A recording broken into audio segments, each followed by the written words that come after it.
Vas-y. Non, pas vraiment. Et notamment, à mon avis, la principale raison, c'est que c'est pas du tout c'est pas du tout le même territoire. Donc il y a plein de paramètres qui permettent de sortir un film différemment. C'est-à-dire qu'en France, en gros, il y a un territoire qui est la France, qui a un groupe de médias qui est à peu près toujours le même. Et donc, la fenêtre pour sortir un film, c'est le mercredi. On sait le mercredi à 18h si le film est vivant ou s'il est mort.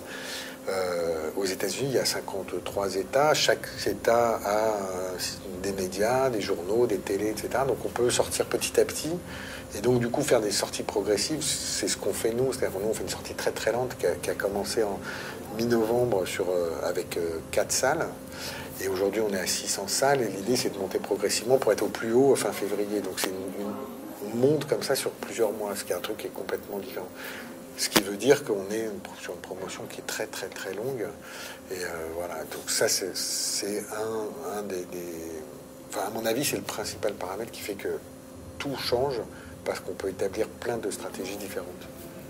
Puis même la promotion en elle-même, le rapport des artistes avec les médias, je le trouve différent, surtout par rapport à la télévision, parce que tout ce qui est journaux, internet, tout ça, c'est à peu près pareil. Mais par exemple, donc Jean et moi, on a fait des gros talk-shows là-bas. Moi, j'ai fait Hélène DeGeneres et Jay Leno, et lui, il a fait Jimmy Fallon. Et alors, c'est extrêmement préparé. C'est 2 appels. Le premier appel, on pose des questions, on veut savoir de quoi vous voulez parler, qu'est-ce que vous voulez mettre en avant. Puis on vous rappelle une deuxième fois pour vous dire ce qu'on a décidé, comment on va cibler les interviews. Et si vous voulez, vous arrivez sur le plateau, vous êtes extrêmement mis en valeur. On est là pour que vous puissiez parler et dire ce que vous avez envie de dire sur le film. Du coup, ça manque un peu de spontanéité, et en même temps, en tant qu'invité, on se sent en confiance, on sait qu'on ne va pas être piégé, et qu'on a le temps de parler et de faire la promo du film, quoi. En France, c'est pas tout à fait comme ça. Est-ce que Hollywood est un village accueillant? Oui. Enfin, il nous a bien accueillis, on peut pas se plaindre. Nous, on peut parler que de l'expérience qu'on a. L'expérience qu'on a, nous, en tous les cas, c'est effectivement, nous, on a été très très bien accueillis. Le film est un peu chouchou, là. Voilà, il est chouchou parce qu'ils veulent rien à personne, parce qu'il est particulier, parce qu'il leur rend hommage, et voilà, parce qu'il leur raconte leur histoire, et d'une manière qui n'est pas... Les films en général sur Hollywood faits par les Américains sont souvent assez cyniques, sarcastiques. Celui-là n'est pas du tout. Il est un peu même béat, quoi. Donc, je crois que ça leur renvoie une image qui leur plaît bien.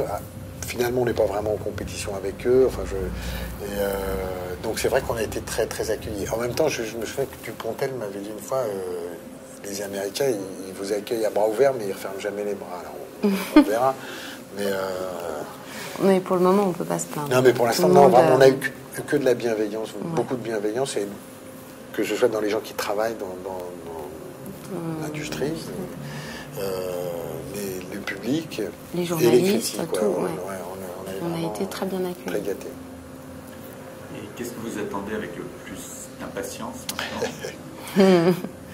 Les Oscars, soyons honnêtes. Nominations, et puis les nominations demain. Je pense que ça va être un moment important et rigolo.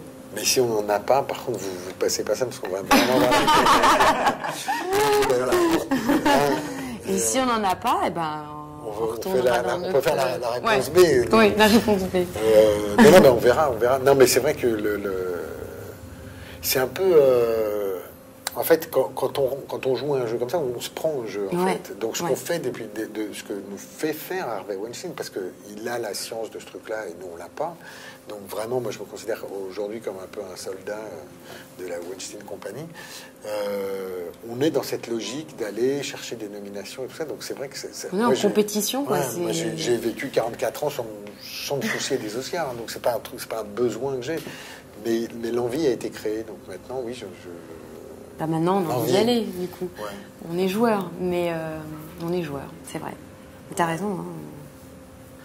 Est-ce que vous supportez toujours Huggy? Mais on le voit. Moi, je suis pas super chien. Je suis pas fan de chien, donc. Déjà, qui supporte mon chien? Difficilement, mais non, mais il est sympathique et tout.